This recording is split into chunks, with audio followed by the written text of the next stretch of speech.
Hi everybody, today we bring you an old pinfire revolver. Hi there, Cycle Camp here. I got another little firearm to show you. This is a kind of a special one, and it's weird because I can't find out very much about it. I wanted a pinfire revolver for my collection, and it turned out that the J.M. Davis Museum was auctioning off some more items, stuff that they had in the back room that either they couldn't display or it was messed up. And I saw this little guy, and it was pictured just the way you see it. So I knew it was a pinfire because of the grooves on the outsides here, but I neglected to see that I was missing a piece right in here. So let's jump into it and take a look at what's going on. They only showed the one picture. They didn't show the picture of the opposite side. So this is a LeFaucheux. Let me turn this around so you can actually see it. This is a LeFaucheux Pin Fire, and you see SYST. That's System LeFaucheux on the barrel. It's in pretty nice shape, but when you look here at the other side, you see this little hole, which does not have rifling in it. I mean, screw threads in it. It's just a hole, and then this screw that does not do anything. Well, there's supposed to be a piece right here, and there should be an ejector rod that comes out to about here, and the rod rides in this little cutout on the main pin for the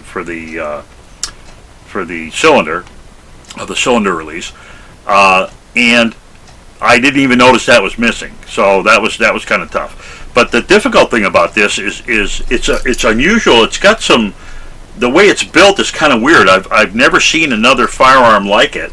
I looked all over the internet. I could only find one other picture of one similar, and again, it was this side of the firearm. It didn't have the other side, but it has very few markings on it. So we've already seen the LeFaucheux here, the System LeFaucheux across the top here.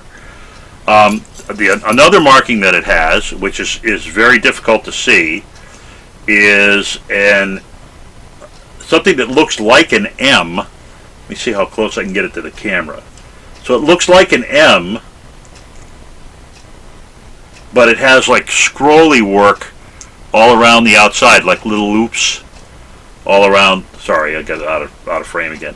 All around these three corners, and so that's the other thing that's in there. It kind of, not an M, a W. I'm sorry. It looks like a W, but it's got extra stuff on it, like blades of grass or something. So I'm not exactly sure. There's a little blade of grass thing here, and it's just very weird looking.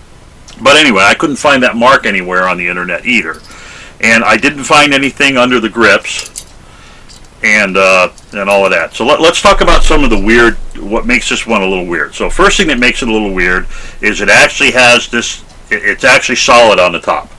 It's not an open top, and that's pretty unusual for older pinfires. Older pinfires are typically open at the top. We believe this is a 7mm French, but we're not 100% positive. But so that's kind of unusual.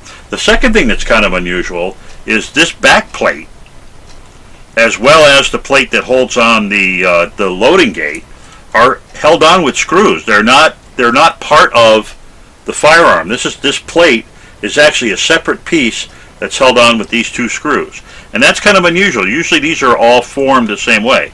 Now that would have made this much easier to produce because you could just produce a flat receiver, tap it, and stick that in there, and it's pretty neat. And again, on this side, you've got the same thing. You've got this flat loading gate that is held on with this pin, this screw, I mean, and that's it. It's kind of weird. Another thing that's unusual about this is the actual mechanism for locking the loading gate closed. You actually have a wheel with a flat spot on it. And what you do is you rotate the wheel like that, and then you can open the loading gate. And that is just the cutest little thing. It's got a little spring, a couple screws to hold it on, and a little flat spring to hold it tight. You can see here it's got a little detent right there. So when it comes all the way around, the detent hooks in the tip of this little flat spring and keeps it from moving. So that's just really cool and unusual. And finally, the last marks that are on it are on the cylinder. If you look on the cylinder here, you can see what looks like the number 1, and also maybe a 6. I think it's a 9 or a 6. I think it's a 6, but it actually looks much more like a comma. It's a very strange little mark. So let me get it a little closer. Yeah, I'll turn it over and you can see what it looks like the other way. So that one is pretty much a 1 because you can see it's got a flat base and an angled top. So it really does look like the number 1. But that was the only other thing I could find on it. I looked all through the internet on this and could not find another example. Google, Bing, Dogpile, even the Russian site that usually has a lot of weird stuff, could not find another firearm that looked exactly like this. So my brother-in-law says he found one, but when I looked at the same place he looked, I didn't see it, so I don't get it. But anyway, it's in pretty nice shape. It's got a lot of the original finish is still on it. It's pretty nice. So I'd say it's about a 40%, maybe a little bit less. Down here it's starting to lose the finish, but on the barrel it has the finish pretty good. And the only other issue it has is it is a double action only firearm, and when you pull it and release, it locks up okay, pretty close, for a gun this age. But when you release the trigger the trigger return spring is not right, and it doesn't come all the way out. So you have to do it yourself.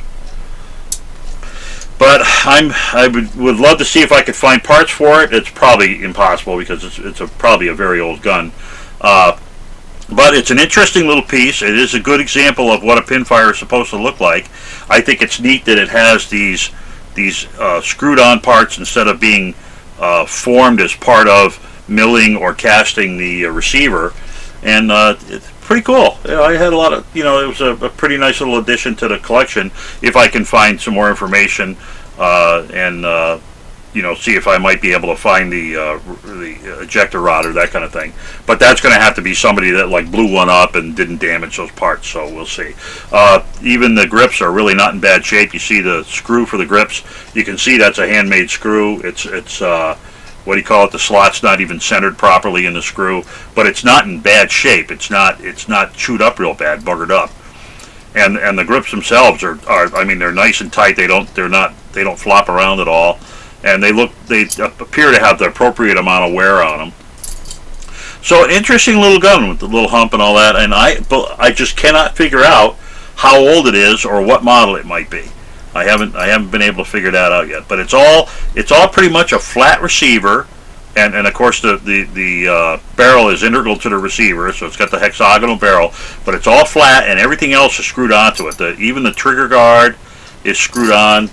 All of these things are just add-ons. It's a pretty strange little gun. But anyway, I thought you might enjoy seeing it. And if anybody has any information or thinks they could find anything, please send me the reference in the comments. That would be just fabulous. So have yourselves a fine afternoon, and thank you so much for watching.